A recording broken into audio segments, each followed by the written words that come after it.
All right, still from the Minot State Athletic Department, Joel had a good showing in South Dakota. I mean, did he match your expectations? Yeah, he did.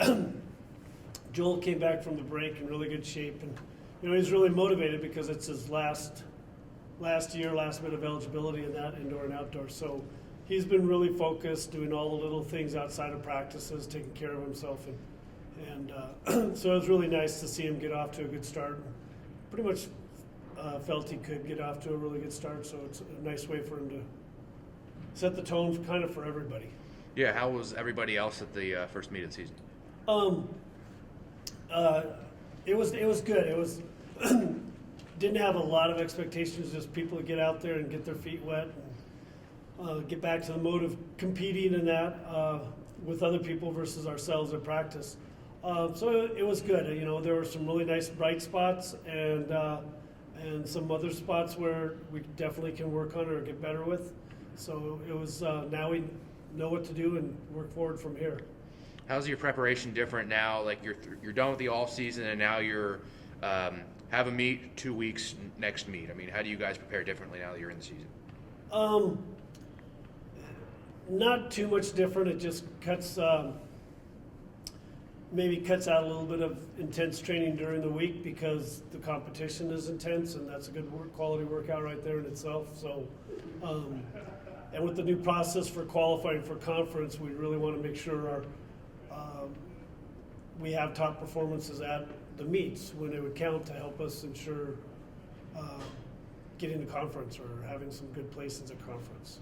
So what's like the competition going to be like when you have Emmerich in the rearview mirror, but now you go to Concordia? I mean, how similar is that playing field for you guys? Well, it's some of the competition may be the same as what we just had. There'll be new people there too because of Concordia Moorhead and some a few more NEI schools in that from this region.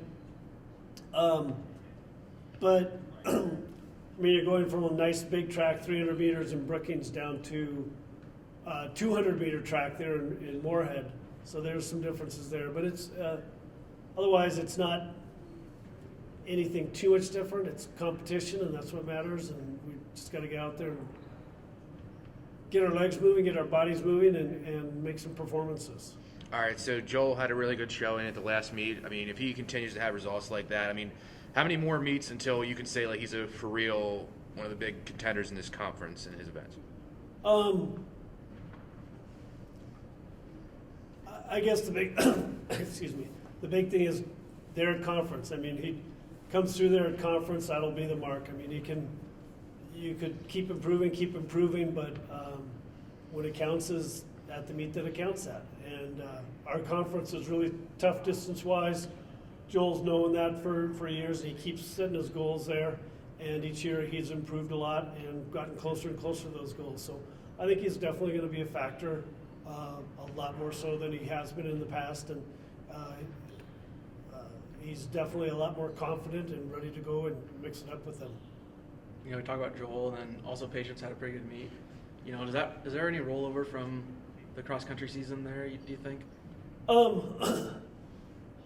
Yeah, hopefully, at least from the distance runners, they have a little bit of rollover just from the standpoint of having a really good base of training from August through to now. So that helps them getting stronger and being stronger. But otherwise, the intensity of cross country, we kind of took some down weeks, and now they're just building back up. So we're not really trying to get too hot right now because we also carry on to outdoors. So for distance runners, it's a little tough trying to hold or get 3 peaks, I guess you could say. So it's more of a build up throughout. So it's nice to see them start where they're at. That hopefully, with how we do things, they'll just keep progressing all the way, do well indoor, and keep going through outdoor even better. Can you talk a little bit about the players on your team that have come from other sports? You have Taryn Love and Randall Barber that have come from soccer and football, obviously. And, is there any kind of reteaching them, form or technique? Well, Randall, Randall hasn't done track in 4 years from high school, And so he's rusty with his hurdles, but he did real well. His time on Friday, at least for the last 10, 15 years, places him in the top. I think he's 8th on our all-time list now for the 60 indoors. So hopefully that's a great start for him, and it just keeps getting better and better. You know, the more repetition he gets in, because yeah, he's been out of hurdling for 4 years, but it was nice that he started in August with us, so he's had that time compared to a few people that like just finished in November and now they're coming out. They're a little bit rusty still. And Taryn was a nice surprise. She did track like in middle school, and mainly it's been her soccer, but we have a few soccer players out. The focus is to help them get faster to help soccer move on to that next level, and coach wants to see him get out there and you know, get some different skills, so we're trying to help out and do that, and they're in turn helping us out.